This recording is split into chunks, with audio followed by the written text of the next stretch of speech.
Brazil Neymar. ব্রাজিলের হয়ে খেলতে হবে বলে নেইমার সান্তোসের হয়ে সেমিফাইনালের মতো একটা গুরুত্বপূর্ণ ম্যাচ খেললেন না। ব্রাজিলের জন্য এইরকম ত্যাগ আর কে করবে নেইমার ছাড়া? এইরকম সুযোগ আর কেই দিবে সান্তোস ছাড়া? এজন্যই তো ইউরোপ আর সৌদির টাকার ঝনঝনানি ফেলে রেখে ব্রাজিলই বিনা পয়সায় খেলতে চলে এসেছেন নেইমার। নেইমারকে একটু ইনজুরিতে দেখলেই নেইমার ভক্তদের মাথা খারাপ হয়ে যায়।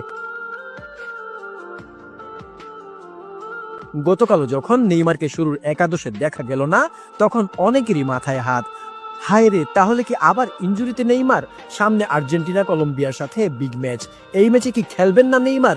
এমন কত প্রশ্ন পেয়েছি আমরা। তখন আমরাও খোঁজ নিয়ে শুরু করলাম কেন নেইমার নেই। শেষমেশ আপনাদের এসব প্রশ্নের জবাব দিতে চলে এলাম। আসলে নেইমার কোনো বড় ইনজুরিতে পড়েনি, বরং সামনেই ব্রাজিলের বিগ ম্যাচ, আর ব্রাজিল ম্যাচে তাকে ফিট রাখার জন্য সান্তোস কোচ নিজেই তাকে সময় দিয়েছেন। যদিও সান্তোসের জন্য ম্যাচটা ছিল অনেক ইম্পর্টেন্ট। তাদের বড় প্রতিদ্বন্দ্বী করিন্থিয়ান্সের সাথে খেলতে নামে সেমিফাইনালে।